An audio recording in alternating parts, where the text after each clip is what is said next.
know him from Impact social media. You know him just on social media in general. He is Garrett Kidney. Garrett, how you doing, buddy? Hello, friends. There's no reason to fight over me. Just like a 2-minute, like, you intro him. No, you intro him. Oh, he's so cool. Listen, I'm not that important. I disagree, Garrett. You are the Impact historian, the absolute best just when it comes to Impact Wrestling. And I'm going to go ahead and address the immediate thing that everybody wants to know about ahead of Victory Road and Impact 1000. How do you get the social media clips up so quickly when something else happens in the world of wrestling? People are like, how do they have... Do people not realize how fast you can send a tweet? Listen, to pat myself on the back, it's pretty fast. And I do have like a library that has like 7,000, I think, Impact clips of some variety just sitting on an external hard drive ready and waiting to use in any given moment. But even if I didn't, like the time it would take me to download the full episode, post it, and get it out would be about 7 or 8 minutes. That's assuming I don't have the clip. People, like, not to expose the business and be like, oh, tweets are actually really fast to send, you guys. It does require an extensive editorial process to go through.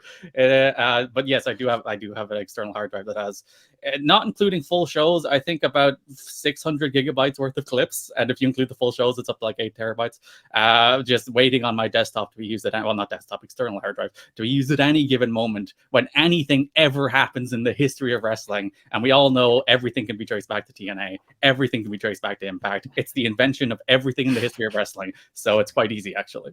Good God, the cockroach mentality continues to live forever and ever. The bomb goes off. What happens? Samoa Joe talked about it on like April 2006. Here's the clip. And there's no Twitter, there's no X, there's no Instagram. It's just Garrett with like written paperwork of this happening. Playing the video on my like last 6% charge on an iPad to the 4 people who have survived the apocalypse. It's like, oh, look at this Samoa Joe Jeff Hardy match. I was actually thinking about doing, because MJF's promo was entirely just the Scott Steiner, he's fat, in just a more eloquent way. So I think you're just doing the Scott Steiner, he's fat that night, but then the Jeff Hardy Samoa Joe match just fell right in my lap. That's my favorite thing, is when like it can be taken as a TNA reference, but you make it a TNA reference anyway. Of like, yeah, this MJF promo calling Samoa Doughboy, this is actually a reference to Scott Steiner. He's fat. It's like, you'll just take any little inkling of it. Like, this is actually a TNA reference. It's so good. So good. You see, the bright side of Impact having now, as we come up next week, 1,000 episodes. That's a lot of episodes to draw from, upon which literally everybody in wrestling has appeared at one stage or another over those 1,000 episodes. So there is always something. Yeah. Tommy Dreamer cutting a promo this past week. Yeah, but last night's show being like, The Simpsons hit 750 episodes and Impact's about to hit 1,000. And I'm a big Simpsons fan. I was just like, no way that's true. And it's accurate. And Impact 1000 is shaping up to be a very interesting, fun card. And every time they announce something or a match or whatever it is, I'm like, is this a 3-hour show? Because it feels like you're about to announce a 3-hour show. It's very strange to me, but it's very exciting. How are you looking forward to that? Yeah, not to go into the classic Jeff Jarrett, they said we wouldn't last a week. They said we would. But like, if you read The Observer at the time, oh no, I'm going to be a guy who gives out about Dave Meltzer in a podcast. What have I become? But we just spent like the first 15 minutes doing a bit with it, so you're good. It's what everybody descends to eventually. It's the I have become the Joker moment of wrestling podcasts, when you eventually give out about a thing Dave Meltzer said, because it's inevitable. We all get there. But if you read The Observer when Impact launched on FSN in 2004, it is very doom and gloom. It's like they're buying a time slot that can't possibly last. It's not going to survive. It's going to be their last hope before they go out of business. And here we are 19 years later on the verge of episode number 1,000. I think there's only 3 wrestling shows that have more than 1,000 episodes. I think it's Raw, SmackDown, and believe it or not, Bottom Line / Afterburn. Yes, Scott Stanford is still in that studio every week, still producing that clip show for international markets. Believe it or not, that's a thing that still happens. So there's not very many wrestling shows. Like WCW Monday Nitro had like 270 or something, didn't it?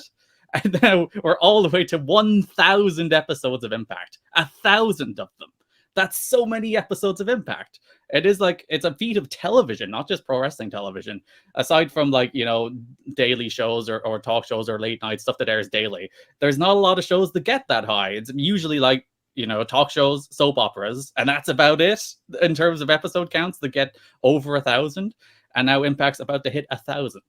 Okay, but 1,000 now episodes. you gotta pick your favorite one. Now you got to pick your Right. favorite episode. My favorite episode of Impact. I like it's funny, it was hated at the time. People detested it. But like the main event Mafia takeover episode is great fun. It's very stupid. Like Scott Steiner, they're trying to pronounce the word Kongtaraj and ended up calling it Confucius. And that's the same show that has the classic Booker T commentating over his own run-in bit, and Chet Snow or Chet Lemon and Black Snow on commentary. So that's a fun episode for just being very, very silly. There's a lot of episodes that have like great moments. Like for me, the best moment in the history of the show is like the Kurt Angle debut. Like that moment, like that energy when he walks out there, he confronts Samoa Joe, there's the headbutt, there's Mike Tenay and Don West losing their absolute goddamn minds on commentary. There's the Impact Zone going crazy. There's two like generational stars facing off for the first time in a dream match people probably never thought was possible. Like that moment for me, that sticks out in my mind. But like, wrestling in terms of full episodes is a weird thing because obviously episodes of wrestling are, usually 9 segments, maybe more. So sometimes you hit, sometimes you don't. I don't really think about full episodes a lot. Don West, we unfortunately lost him, and I think you've said it. I think a lot of people have said it, but how good he would have been in this era. Look at that. How good he would have been. Don West microballer on the desk. Love it. How good he would have been in this era of like quick clips, quick quotes and everything, because a lot of that stuff still lives. But like if he was doing it today when everything was just so quick, and you'd be posting it online immediately after it happened. Like it's very unfortunate. I'm glad Don West is now getting his flowers of like, yeah, this guy, because when he first got hired and everything, is like, oh, don't know about this. This is not working at all. And now he's getting his flowers of like, yeah, this guy actually brought a lot to the product, and it was just cool to see someone just genuinely excited to like call professional wrestling. And like he'd give you the hard Don West sell, but that was something that he was a master at. So just to speak more about Don West and just his overall influence on Impact and just really social media in general.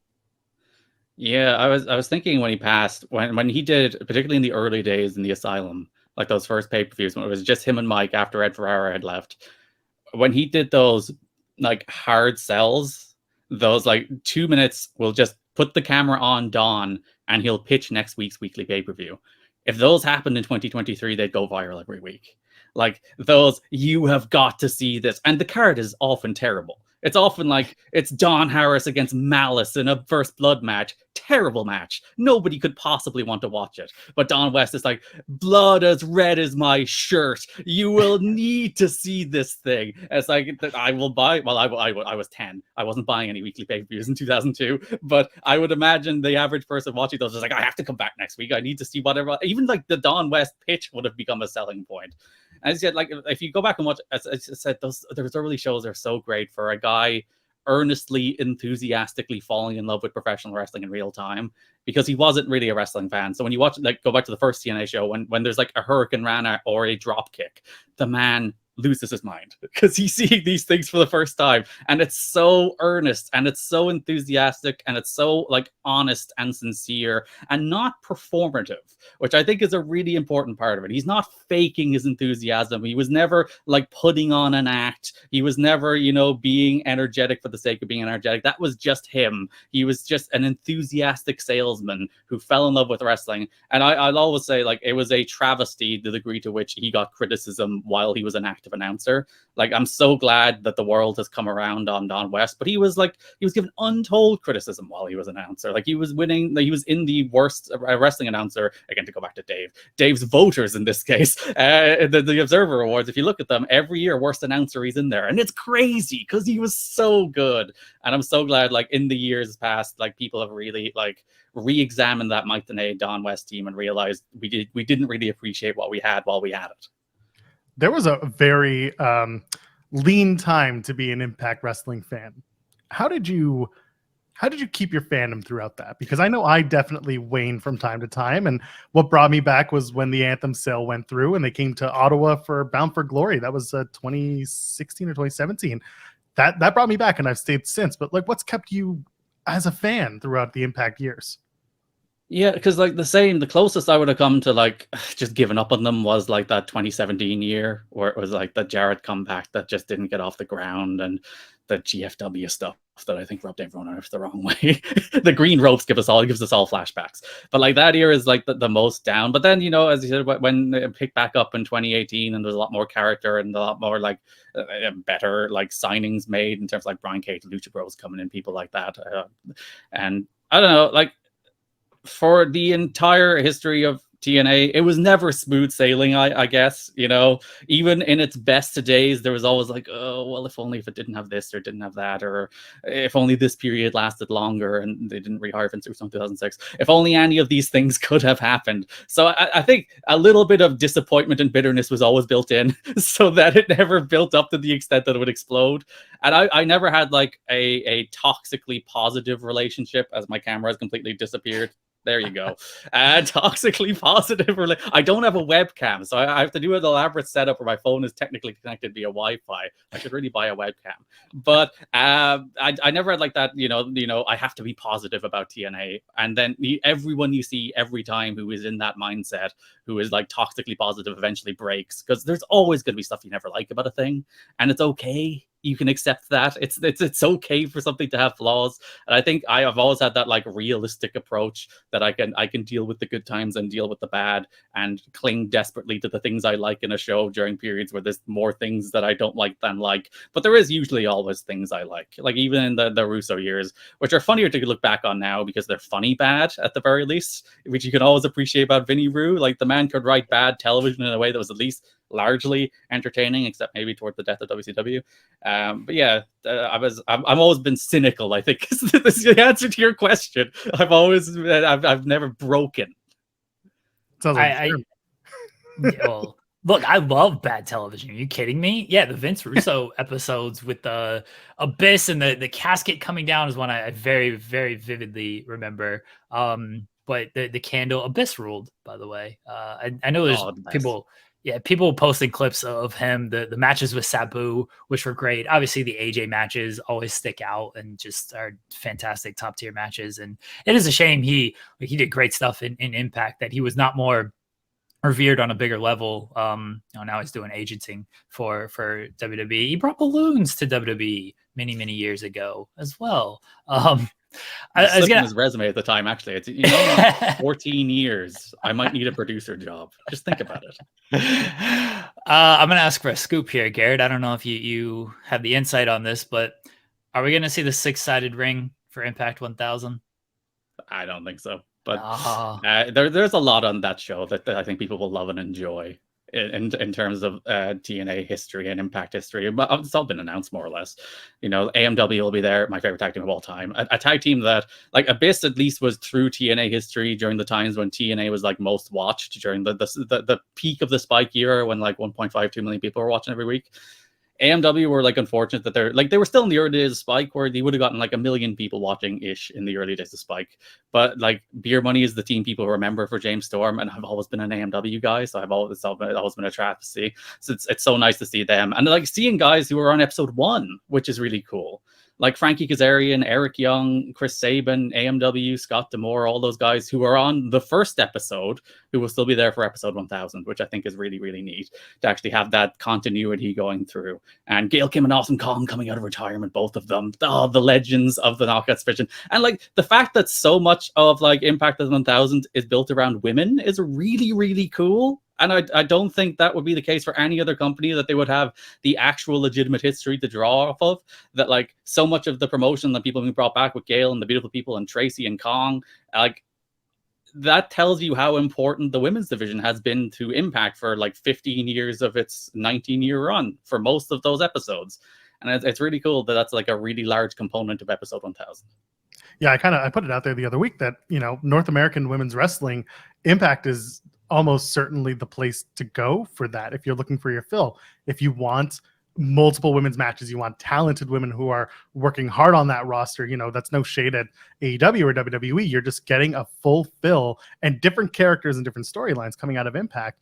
And you're right, that 10-woman Knockouts tag is going to be something fun. And I think a lot of people are just excited, not only for them to knock it out of the park, but also who the special guests are going to be, the special, the secret entrance, as they would. The question marks, one of which is 3 question marks, one of which is 2. I don't know why, too. but what could be read into that? What does it mean? I don't know if you make the graphics, but now I'm just going to assume you're dropping Easter egg I don't make on the graphics. Who has a 3? Who has a 3? Not letter, but 3 it's like name. syllables. Yeah, each question mark is a syllable. I don't know. This is how I'm gonna read into it. Look, they need to bring back the 6-sided ring for one of these matches. I don't care which one it is. I just give me the 6-sided ring on this. The current state of Impact Wrestling. We have Impact Victory Road tonight, which looks like a really fantastic show. I mean, I've spoken about it, but like I'm really looking forward to Josh Alexander and Steve Macklin. That's a match we were supposed to get many months ago. Unfortunately, we had the injury to Alexander, then Macklin got hurt. Back more or less a number 1 contenders match. So I'm really looking forward to that. Your thoughts on just everything going on Impact right now and where the company currently stands? It's a pretty exciting period, especially like the last few weeks where you've had Multiverse United 2, a really cool crossover show with New Japan, straight the next week into Victory Road or into Emergence in Toronto, which is, I think, a really cool show. And now 2 weeks later, again, we have Victory Road, which is, again, a pretty stacked card. You know, Guns and Rascals, Kushida, Leo Rush, Jordan Grace returning against Diana, like up and down that card, a bunch of cool stuff. And then like tomorrow you have 1,000, which will air next Thursday. And then you go straight into Bound for Glory, like Will Ospreay returning. So there's a bunch of stuff, and UK tour right after that. So I think it's a very newsworthy period for Impact. It's a very exciting period for Impact. There's a lot of good, cool stuff happening. So like I know there's a fight for oxygen in wrestling these days. There's a lot of wrestling on TV. There's arguably too much wrestling on TV when you look at how many days of the week have wrestling shows on them. But I think Impact respects your time, and it's 2 hours every week. It's not 5 or even more than 5 for some companies. It's 2 hours. You can sit down, you can enjoy your stories, you can go back next week. I think it's one of the easier watches that both respects your time and gives you your value for money for those 2 hours you spend every week, and maybe 3 if you just join us on a Friday night for an Impact Plus special. Okay, I need to get into this. Post-production. Who the hell do I have to talk to about this? I have given so much shit to the post-production crew. I need to know. I make this joke on the post show that Cresta and I do on Fightful. Impact can always go 99% and never 100. And I mean that in the most loving way, because we typically have glowing things to say about the show. Who the hell do I have to talk to about the post-production issues? Because Garrett, I'll come after you if I have to. I'll do it. Yeah, it's my fault. You can come to our, oh, you want to fight me now, do you, Joel? That's it. I was in Canada last month. Not a word was said. And all of a sudden, Joel wants to take me out. He wants to drag me around and beat the shit out of me and be like, produce the show better, god damn it. Listen, if they were running Rebel next time they were in town, but they're not, then I would invite you for an ass kicking. Instead, they're going to run Mississauga, and no one wants to go to Mississauga. No one wanted to go to Rebel either. That's a hard place to get to. But anyway. Don't you besmirch the good name of the Battle Arts Academy. Where are you training? Not there. Joel doesn't train. Are you kidding me? Joel isn't training at all. Joel's trying to get into fights with the post-production people right now. He just wants to take people out. People trying their best, doing a good job, putting out a good show every week. And Joel wants to tear them down and fight them. Despicable behavior. I'm invited on as a guest. You fought over me at the start. You fought. It's like, oh, we're getting Garrett on. Now we want to fight him. God, it's been a trap. This is why Macklin's gonna beat you up, Joel. You're a jerk. He's a coward. What's he gonna do? Come after me and tear his groin again? What are we doing here? You're being a jerk. No, Joel. I'm not actually, but I do say lovingly. There is this like feeling that there's so much potential within Impact, even like 20 years later, on things like the post-production side. And I am excited because there was the report that came out not too long ago about post-production or just production as a whole getting some upgrades. And I think that there will be some changes that come with that in a good way. So I bring it up mostly as like a positive. Didn't sound positive. Garrett. I'll fight Garrett. That's different. You're never getting a WWE scoop again, Jeremy. What did I do? Another wholesale university scoop. You are guilty by association. Oh, that happens a lot with Joel. He gets me in trouble just because I don't like him though. I don't like. I do this show because nobody else is available. That's the problem. All I'm saying is, who replies to emails requesting interviews from Impact? Who gets the replies, Jeremy? Because it ain't you. Now you right now. All right, I gave my favorite moment earlier with Angle. Across 1,000 moments, what are your favorite moments? Not unfortunately, but I actually like to go back to the early days. This isn't technically like a moment or anything, but I like the early days where when they were on Fox Sports 1 and the overlay that had like the sports presentation. Again, I realize this is not a moment, but I really enjoyed that kind of presentation of the show and the countdown box, which you yelled at me one time, Garrett, because I posted the Monty Brown clip and I thought the clock was going up and it was at like 9 minutes and it was going down. I was like, why are Monty Brown and Disco Inferno wrestling in a 9-minute match? And you were like, oh, it's actually counting down. I was like, yeah, I probably should have paid more attention to that. But I actually like the early days. I'll never forget the big head-to-head show with WWE and Jeff Hardy and Homicide getting stuck in the red cage and everything. Like, and these are not the best moments in the world, but those are certainly moments that I don't think anybody will forget as an Impact fan. I love the Fox box. I'm stunned more people didn't try and do something like the Fox box. It was something like, I loved because like that show aired at like 3:00 or something weird in the afternoon on a Friday. Yeah. So like I'd get home from school. I was in like high school at the time. I get home from school. I'd be like, oh cool, I got wrestling to watch now. And like it was just part of my routine when I got home. And hey, I love the Fox box though. They should bring that back. That's my request. The 6-sided ring Fox box for one Impact 1000. Yeah, because like Ring of Honor did it for like pure title matches, which I thought was cool with the on-screen display, and no one else has ever done it. And it's more of a production lift. You do have to put effort into doing it, but I think it's a cool thing. Like all sports have that. They tell you who's on screen and why and how long is left in whatever they're doing. Especially like even AEW. AEW is a company that has time limits, so I think it makes more sense for them to put it on screen. But no one's used it. Aces and Eights funeral. Oh, see, there's two feud. There's the Team 3D funeral, the Aces and Eights one, and they're both tremendous. The Aces and Eights one is my favorite because they spent the entire time telling you how much the angle they just spent a year on absolutely sucked. They're like, this stuff was garbage. Why did we even do it? This is so terrible. Let's all get up there and bury it for 5 minutes. Oh, by the way, we spent a year on this. And it was perfect because it gave everybody it was cathartic for some people who had invested all of this time. And suddenly they were just like, oh, they feel like we feel. And it didn't matter whether or not it was true. It just worked. And it was so funny. And Joe just, come on. That was just one of the best segments I remember watching and just clamming onto. And of course, you got to hit a kid with a car. Like, of course. Later on. Poor Richie. I believe he's not dead. Everyone's always makes mistakes. Everyone's like, Richie is dead. I believe Richie canonically survived. And everyone's always like, Mickie James died when she was pushed in front of a train. No, she didn't. She wrestled like 2 weeks later. Get your TNA lore right, people. Eric Young's not dead. Everyone's like, oh, we saw him stabbed. Nope. Nobody dies in this world of Impact Wrestling. You only die when we kill you dead. That's the only time. Yeah. Or we lock you in the undead realm only to come back when your other contracts expire. If you die in the undead realm, you're dead for good. I think that's the way it works. That's the reason Ali can't come back. Ali and Luchasaurus gone for good. I'm not sure about the Karate Man. He did pull Ethan Page's heart out. Yeah. That seemed pretty definitive, but he might be able to wrestle without it. Eric Young also seemed pretty definitive, but he just got on his motorbike and drove away. So popped up blood, felt better, and he's like, I'm hot. And it's like, you're a what? Are you you can't be killed? This man, he's a concept. He's an idea. He lives forever in our hearts and minds. And he can never lose a match again as a result of this. Good for him. I believe that the implication of that is that Impact is then canonically a shared fever dream where everybody is a thought or an idea. And thus, if you see them die, they are not actually dead because it only lives in our minds. Is that whenever the finale for Impact is, which they at this point are never going to have a finale? Yeah, episode like 7063. Is that the actual finale? It's Jeff Jarrett, who I assume will still be alive and part of the business on all of this. Still hitting people with guitars.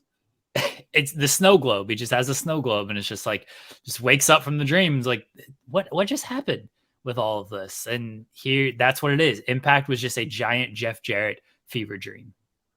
Yeah, in the year of our Lord 2002, in like March 2002, he'll just wake up again and be like, "Good God, what an adventure I'm going to have for 20 years." I have to tell the world about Dixie. I have to tell them now. Did you see her on the NWA? Or not it was OVW. OVW, yes, I did. I That was was great. writing that article this morning. I was like, oh, bless that they EC3 called in the connection to get Dixie out there, or whoever ended up making the phone call. Garrett, thank you so much for joining us this morning. Really appreciate it. Let everybody know where they can find you at. You can follow me on Twitter at Garrett Kidney. I also host a TNA history podcast called You've Got to Be Kidding Me, where we cover TNA 1 month at a time. We're currently on October 2005, so right at the start of the spike year. So it's a good period to jump on.